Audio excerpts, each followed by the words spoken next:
Good morning students. उम्मीद करते हैं कि आप सब लोग अच्छे से होंगे और प्रार्थना कर रहे होंगे कि ये सब कुछ जल्दी ठीक हो ताकि हम लोग फिर से मिल सके। In the last class we discussed about the community life, what is community, why human beings are called social animals, then community and interdependence, what is neighbourhood, how it forms a village and city and then again country. Then in our daily life we require services of many people like farmer, tailors, electricians, plumbers, shopkeepers, doctors and many more specialist and skilled workers. Then how a family builds a community, a school helps in the community living. Then how neighborhood and community are related, like how we have the economic development which aided to the community development, what is division of labor, then how the life of people living in urban and the rural areas are different, then community cultural development, how they evolved cultural development, how this culture developed within being in a community, then diversity in India. This was the last topic for yesterday.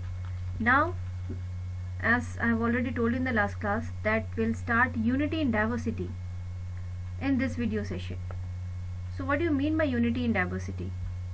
Unity यानी एकता, diversity यानी विभिन्नता, यानी विभिन्नता होते हुए भी हम एकता कैसे रख सकते हैं या हम एक कैसे। The Indian unity is not something imposed from outside. ये जो इंडियंस में जो यूनिटी है ये बाहर से इम्पोज नहीं किया गया है, ये हमारे अंदर है, हमारे मन में है और इसीलिए हम आज एक हैं और we can say that we are united. It is the outcome of our appreciation and tolerance for different believes and customs of India. क्योंकि हम एक दूसरे की चीज़ों को साथ लेकर चलते हैं, उनको अप्रिशिएट करते हैं, चाहे डिफरेंट बिलीव्स हैं, कस्टम्स हैं, हर जगह अलग है इंडिया में, फिर भी क्योंकि हम एक दूसरे को अप्रिशिएट करते हैं और टॉलरेट करते हैं, ये जो यूनिटी है वो इन्हीं चीज़ों का आउटकम है. In fact, you can say India's unity in diversity is a unique feature which has always been our source of strength. तो जो इंडिया का जो ये यूनिटी है ये बहुत ही यूनिक फीचर है जो कि हमारा स्ट्रेंथ का एक सोर्स है. स्ट्रेंथ यानी हमारी ताकत है, तो हमारी ताकत को बढ़ाने का जो सोर्स है ये यही है. What is that? Unity in diversity. For example, The harvest festival are celebrated all over the country at the time of harvesting the crops. Harvest क्या होता है? जब फसल की कटाई करते हैं. तो ये जो फसल की कटाई है ये हमारे यहाँ एक त्योहार की तरह मनाते हैं, एक फेस्टिवल की तरह मनाते हैं. तो ये जो हैप्पीनेस है फार्मर्स जो है वो अलग अलग तरीके से एक्सप्रेस करते हैं इंडिया के अलग अलग रीजन्स में, बस नाम अलग है, अदरवाइज उनकी जो फीलिंग है वो फीलिंग तो सेम है और हम इसी फीलिंग को एक साथ लेकर चलते हैं. हमारी language is different, we are speaking different language, we are wearing different dresses, we are eating different foods, but the feeling inside us, the feeling of being one, that is same. That's why it is given in this example, the happiness of farmers is expressed through festivals like Baisakhi in Punjab. ये harvest festivals है जिसको पंजाब में बैसाखी बोलते हैं. अभी हमने मनाया ना 13 अप्रैल को. यस. ओनम इन केरला, केरला में इसको ओनम कहते हैं. पोंगल इन Tamil Nadu.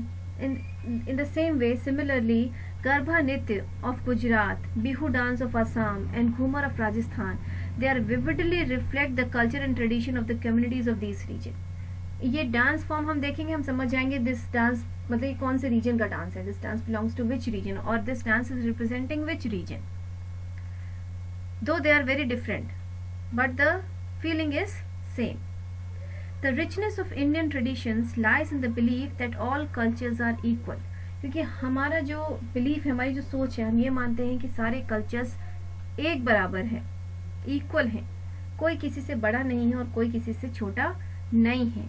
And we Indians feel proud of our rich cultural heritage and our respect and faith in this cultural diversity has kept India united and integrated. और यही जो हमारा रेस्पेक्ट है या जो हमारा फेथ है, जो विश्वास है किस चीज़ में, इस कल्चरल डाइवर्सिटी में, यही विश्वास, ये फेथ, ये रेस्पेक्ट हमको आज भी एक साथ जोड़े हुए हैं.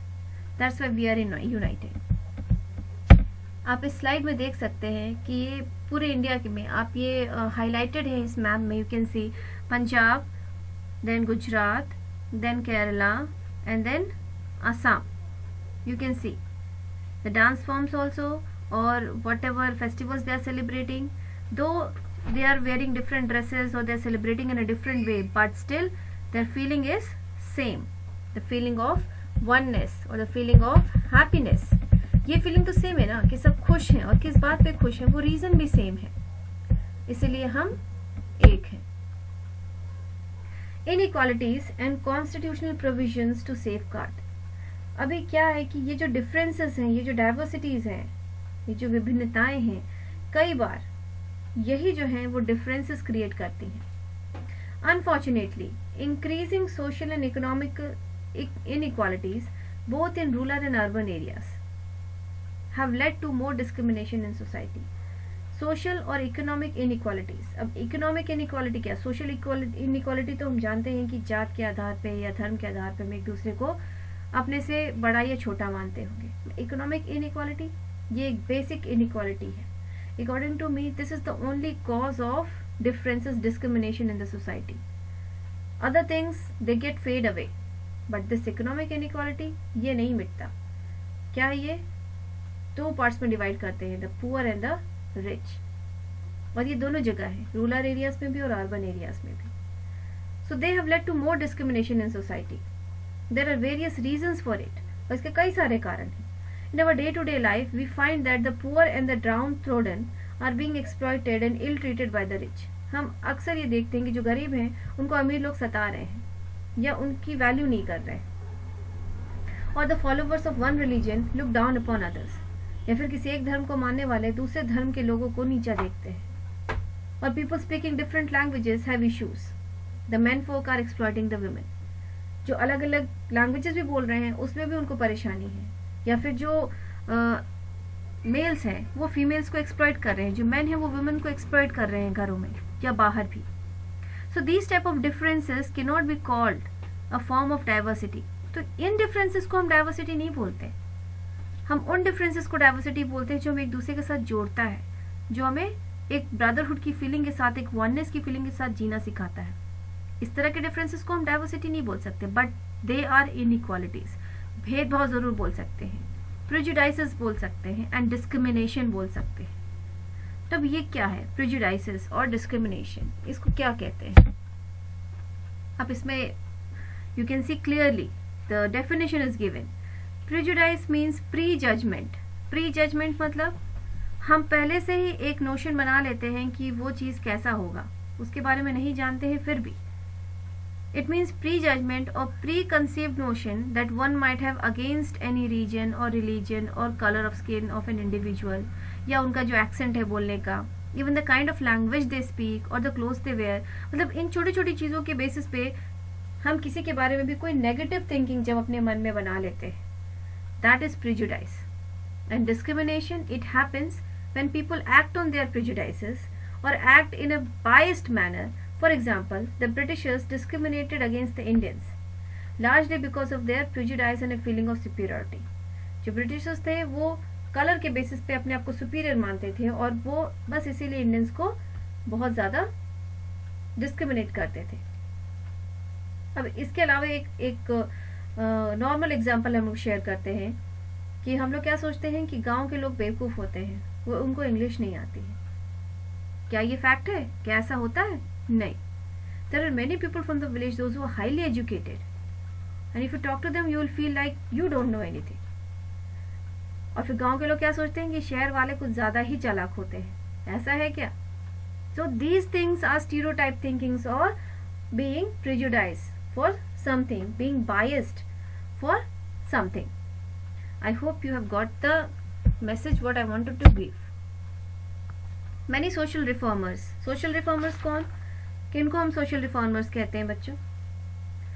Social reformers वो लोग होते हैं जो सोसाइटी में जो evils हैं, जो बुराइयां हैं, उनके खिलाफ लड़ते हैं और उनको हटाने के लिए वो किसी भी लेवल तक जाते हैं. वो लोगों को समझाते हैं और उनके मन में बदलाव लाने की कोशिश करते हैं. उन लोगों को हम सोशल रिफॉर्मर्स कहते हैं. So there were many social reformers like Raja Ram Mohan Roy और Ishwar Chandra Vidyasagar, Swami Dayanand Saraswati, Bal Gangadhar Tilak, and many many many more. They have already done a lot to get rid of these inequalities and other social evils like untouchability. ये तो अभी आपके लिए नया चीज होगा, लेकिन आज से 50 साल 60 साल पहले जब हम आजाद हुए थे या उससे पहले भी ये अनटचेबिलिटी इंडिया में बहुत सीवियरली प्रैक्टिस होता था। इसमें जो अब हाई कास्ट के जो लोग होते थे वो लोअर कास्ट के लोगों को छू भी नहीं सकते थे, अगर छुए तो वो अपने आप को अपवित्र मानते थे, और इस कंडीशन में वो उनके साथ बहुत ही बुरा व्यवहार करते थे।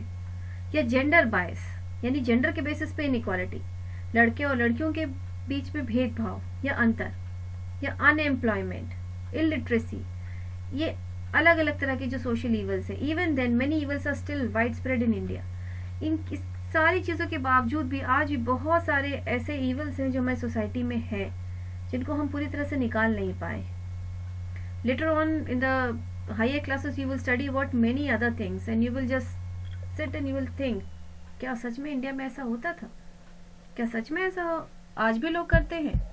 But that is a thing which we are going to discuss letter.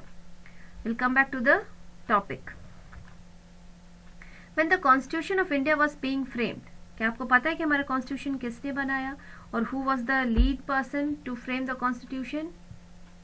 अभी 14th अप्रैल को हमने उनका बर्थडे सेलिब्रेट किया है।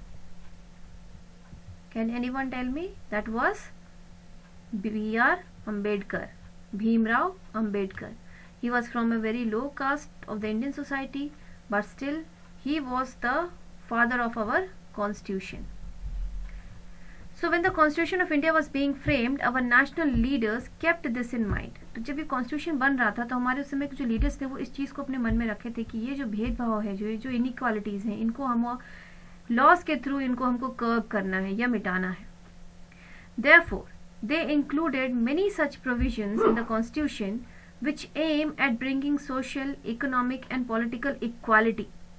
यानी कि ऐसे बहुत सारे लॉज वो उन्होंने फॉर्म किए जिसके बेसिस पे सोशल, इकोनॉमिक और पॉलिटिकल इक्वालिटी इस देश के लोगों को मिल सके, और उसके लिए उन्होंने कई सारे फंडामेंटल राइट्स बनाए, मतलब जो आपके अधिकार हैं, लाइक राइट टू फ्रीडम यानी आज़ादी का अधिकार, राइट टू इक्वालिटी समानता का अधिकार, राइट अगेंस्ट एक्सप्लॉयटेशन अगर आपको कोई एक्सप्लॉयट कर रहा है तो उसके खिलाफ लड़ने का अधिकार। They have been incorporated in the constitution. इस तरह से और भी बहुत सारे फंडामेंटल राइट्स और फंडामेंटल ड्यूटीज कॉन्स्टिट्यूशन में लिखे हुए हैं। Similarly the directive principles of a state policy, ये क्या है डायरेक्टिव प्रिंसिपल्स? ये गाइडलाइंस हैं जो गवर्नमेंट डिफरेंट लेवल्स पे काम कर रही है, वो इन डायरेक्टिव प्रिंसिपल्स के अकॉर्डिंग प्लान करे और इनके ही अकॉर्डिंग वो एक्ट करे। These directive principles have gone a long way in achieving the national goals of economic and social justice. और इन्हीं डायरेक्टिव प्रिंसिपल्स के थ्रू हम इकोनॉमिक और सोशल जस्टिस के करीब पहुंचते गए हैं। ये जो आपका टॉपिक है, दिस फंडामेंटल राइट्स और ड्यूटीज और द डायरेक्टिव प्रिंसिपल्स, ये आप क्लास 8th में बहुत ही डिटेल में पढ़ेंगे। Not now but in class 8th. This is just you can say starting of your social. Social is a very vast and interesting subject. Now children, do you know Swami Dayanand Saraswati, a great social reformer? अभी हमने ये बात की ना social reformers की कि वो कौन होते हैं, उनमें दयानंद सरस्वती जी का भी नाम था। He was a great social reformer. He travelled widely across the country. वो पूरे देश में अक्सर आपको ट्रैवल करते हुए मिलते। His main mission was to enlighten the people, arouse the spirit of nationalism and bring awareness about equality and dignity of individuals. उनका मेन एम क्या था? लोगों को एनलाइटन करना, उनके अंदर देशभक्ति की भावना को जागृत करना, उनको अवेयर बनाना। किस चीज़ के लिए? इक्वालिटी और डिग्निटी, एक सम्मान जो हर एक इंसान को मिलना चाहिए। He was totally against the caste system. वो जाति प्रथा के बहुत खिलाफ थे। And the root cause of social inequality and discrimination in Indian society. According to him all are born equal. हर किसी को भगवान ने ही भेजा है और हर कोई इक्वल ही पैदा होता है। So there should be no discrimination on any basis. तो किसी भी तरह का, किसी भी आधार पे, किसी भी बेसिस पे किसी तरह का कोई डिस्क्रिमिनेशन नहीं होना चाहिए। He strongly advocated the cause of education for all. और उनके हिसाब से हर किसी को एजुकेशन मिलना चाहिए, चाहे वो किसी भी जेंडर का हो, किसी भी कास्ट का हो, किसी भी एज का हो। Specially for the upliftment of the women and the downtrodden. खास करके वो जो लोअर कास्ट के लोग थे और खास करके उस समय की जो वुमेन्स थी, उनके लिए एजुकेशन बहुत इंपॉर्टेंट था अकॉर्डिंग टू स्वामी दयानंद सरस्वती। और उस कॉज के लिए उन्होंने बहुत बहुत लड़ाई की, सोसाइटी में लोगों को समझाया, जो कट्टर थे उनके खिलाफ गए, but still he achieved a lot, और उनकी वजह से इस तरह के बहुत सारे जो सोशल इवल्स थे उनको हम कर्ब कर पाए या मिटा पाए। Now come to our rural community. India is mainly a land of villages. 2/3 of the population of our country lives in villages. हमारा जो देश है ये गांव का देश है। यहाँ का 2/3 पॉपुलेशन जो है वो गांव में रहता है। These villages represent our rural community, and most of the rural population depend upon agriculture as their means of livelihood. Do you know children, ये green revolution, white revolution, blue revolution और yellow revolution क्या है? green revolution तो आपने सुना होगा, क्योंकि इससे पहले भी हमने बात की थी क्लास 5 में। Green revolution is related to grains. White revolution is related to milk. Blue revolution is related to fish, and yellow revolution is related to oil seeds. We'll discuss about these things later. You can see a modern village, and it is very clean also. After independence, India has made tremendous progress in field of agriculture, and that is only green revolution. आज़ादी के बाद India बहुत तेजी से अपने agriculture field में develop किया है और हमारा आउटपुट बहुत ज़्यादा बढ़ा है, and this was because of green revolution. We have also made tremendous progress in power generation. Power generation means electricity generation and other resources also. So the impact of this development can be seen in the villages also. तो ये जो development है इसका एक impact या इसका एक असर आप विलेजेस में भी देख सकते हैं, because most of the villages are now linked to the cities by roads और रेलवेज। तो अगर कोई विलेजेस रोड्स और रेलवे से जुड़ा हुआ है और सिटीज तक वो अपनी पहुंच रखता है, तो वो कभी भी किसी भी जरूरत के समय अपने आप को सर्विसेज प्रोवाइड करवा सकता है। दे कैन ट्रैवल, अपने आउटपुट्स जो हुए उनको वो एक जगह से दूसरी जगह ले जा सकते हैं। They can connect to different peoples, they can expand their business. So now the rural areas are not rural, they are actually modern villages. So this is a picture of a modern village. You can see here different activities are going on. The use of electricity has revolutionized the rural life. In villages also you will find electricity in every house. You will find television, radios, telephones also, and different types of home appliances are common in rural areas. Fridge, TV, AC, coolers, आप बात करिए, laptops, computers, ये सब आपको आज के गांव में भी मिल जाएंगे। जितने न्यू एग्रीकल्चर इम्प्लीमेंट्स हैं, जो फर्टिलाइजर्स हैं, वो सब उनके पास हैं। फाइनेंसेस आर इजीली अवेलेबल क्योंकि बैंक्स हैं वहाँ पे। So these have help the farmers to usher means बढ़ाना किसको, ग्रीन रेवोल्यूशन को in the country, and it has changed the life style of the rural population. The construction of dams, the construction of bridges, schools and the community centers have improved the standard of living of the people in rural areas. और इन सब के बन जाने से जो गांव के लोगों का एक लिविंग स्टैंडर्ड था वो भी बढ़ा है। However, this rapid rise in population has diluted the positive impact of this progress. लेकिन इंडिया एक ऐसी कंट्री है जो बहुत तेजी से अपने पॉपुलेशन को बढ़ा रही है, और ये जितना भी हम डेवलपमेंट कर रहे हैं इस पॉपुलेशन इंक्रीज की वजह से उसका असर कम हो रहा है, प्रोग्रेस जो है वो कम हो रहा है। इन spite of the continuous efforts since independence many problems still persist. इतने सारे एफर्ट्स लेने के बाद भी, आज़ादी के इतने साल के बाद भी आज ऐसी बहुत सारी प्रॉब्लम्स है सोसाइटी में जो पहले भी चली आ रही थी और आज भी है। Many of our villages are still underdeveloped, unhygienic and without even the basic amenities of life. अभी हम बात कर रहे थे कि विलेजेस में भी ये सारे फैसिलिटीज हैं, और अभी हम बात करें ऐसे फिर भी इंडिया में इतने सारे विलेजेस हैं जो कि बेसिक एम्यूनिटीज भी उनके पास नहीं है। The villages also face the problems of inequality, illiteracy, ignorance and rural indebtedness, unemployment and bonded labour. What is bonded labour? बंधुआ मजदूरी, यानी कि आप मजबूर हैं उनके यहाँ काम करने के लिए, लेकिन आपको कुछ भी वेजेस नहीं मिल रहे हैं। For this we must stand together and try to solve these problems on war footing. If our villages prosper, India will definitely become economically and socially strong. ये सेंटेंस क्यों यहाँ लिखा है? That if our villages prosper यानी कि अगर वो आगे बढ़ेंगे, प्रॉस्पर होंगे, डेवलप होंगे, तो इंडिया अपने आप डेफिनेटली इकोनॉमिकली और सोशली ज़्यादा स्ट्रांग हो जाएगा.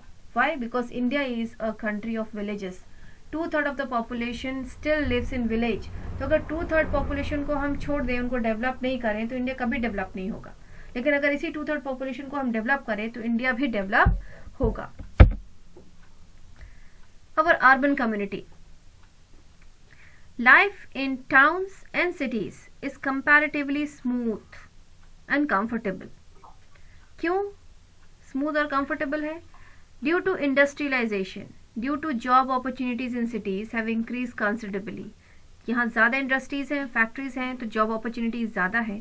जॉब अपॉर्चुनिटीज ज़्यादा है तो ज़्यादा लोग वर्किंग हैं, and if they are working they are earning their livelihood and they are able to fulfil their amenities. क्या है basic amenities? Drinking water, electricities, hospitals and dispensaries, schools and colleges, availability of goods of daily requirement, जो रोज़मर्रा की ज़रूरतें हैं उनका मिलना. फिर फूड चाहिए, टेक्सटाइल यानी कपड़े चाहिए, जो हार्डवेयर्स हैं वो चाहिए, और भी बहुत सारी चीज़ें अर्बन कम्युनिटी में अबंडेंस में हमारे पास अवेलेबल है. Now this has attracted the people from rural areas to come and settle in cities. अब ये सारी फैसिलिटीज जो अर्बन कम्युनिटी के पास है, रूरल कम्युनिटी के पास नहीं है, तो रूरल कम्युनिटी भी इन सारी चीज़ों से अट्रैक्ट होकर के अर्बन एरियाज में आते हैं, सेटल होते हैं जॉब अपॉर्चुनिटीज के लिए और बाकी सुविधाओं के लिए. But more and more people from the rural areas, towns and cities have become overpopulated and scarce in basic communities. अभी टाउन्स और सिटीज का एरिया तो नहीं बढ़ सकता, वो तो उतना ही है ना, जमीन तो उतनी ही है, अब रहने वाले तो बढ़ रहे हैं, पानी उतना ही है, पीने वाले बढ़ रहे हैं, खाना उतना ही है और खाने वाले बढ़ रहे हैं. In short I want to say that resources they do not increase but the population is increasing in cities because people from rural areas are migrating toward cities. Migration में अपने क्लास 5th में पढ़ा है ये चीज़. तो इससे क्या हो रहा है कि जो सिटीज़ का एरिया है it is becoming over populated, और जो बेसिक कम्युनिटीज़ हैं वो कम पड़ जा रही हैं सबके लिए. So in spite of tremendous development in the field of transport, तो ये ट्रांसपोर्ट के फील्ड में इतना हम डेवलप कर लिए, रोड्स इतने बना लिए, उसके बाद भी वो ओवर क्राउडेड है. Why? Because of population is increasing. Our population is increasing at a very very very fast pace. No disposal of city waste, ज़्यादा लोग तो वेस्ट भी ज़्यादा, वो प्रॉपर नहीं हो पा रहा. Lack of proper sanitation and drainage, अच्छी सफाई नहीं हो पा रही है, पीने का साफ पानी नहीं मिल पा रहा है. ये सारी जो है ये सिटी लाइफ को थोड़ा सा डिफिकल्ट बनाती है. So all together you can say कि प्रॉब्लम्स हर जगह हैं, रूरल एरियाज में भी और अर्बन एरियाज में भी. अनफॉर्चुनेटली, दुर्भाग्यवश आप ऐसा बोल सकते हैं, the economic and the social inequalities are increasing. ये जो इकोनॉमिक और सोशल इनइक्वालिटीज हैं ये बढ़ते जा रही हैं, और इसकी वजह से क्या हो रहा है? सोशल टेंशन बढ़ रहा है, अनरेस्ट बढ़ रहा है. How can we meet such challenges? और इन सारे जो चैलेंजेस जो हमारे सामने हैं इनको हम कैसे कर्ब करें, कैसे हम इन चैलेंजेस को पूरा करें? Every community needs a system of governance. इसीलिए हमें एक अच्छा गवर्नेंस चाहिए, एक प्रॉपर सिस्टम चाहिए. In ancient India it was easily manage through village panchayats. आज भी पंचायत है गाँव में, but after independence also we have similar type of institution. अभी जैसे हमने डिस्कस किया कि आज भी पंचायत है गाँव में. So that is the Gram Panchayat in villages and the municipal bodies in cities. In these subsequent chapters, अभी जो आगे जो chapters आएंगे उसमें हम पढ़ेंगे, we shall study about the importance of working together to solve our problems. तो ये chapter, this chapter we are going to finish today. It is almost finished. You can see the picture of the urban city. You have seen the picture of the rural modern village also. So both the places they have their own you can say positive aspect and negative aspects as well. उनके आपको अपने advantages भी हैं और disadvantages भी हैं, but still we have to fight all the challenges and all the social evils and we have to come victorious. हम अपने कंट्री को बहुत आगे लेकर जाना है, एक साथ मिलकर लेकर जाना है. So there shouldn't be any differences और inequalities in our society, so that we all can develop, we all can prosper and nobody is discriminated. Please go through the chapter. पूरे चैप्टर को अच्छे से पढ़िए आप लोग. कोई डाउट हो you are free to call me, and most probably in the next class we can discuss the question answers. Please learn all the difficult spellings also. So this is for today. Have a good day. Thank you.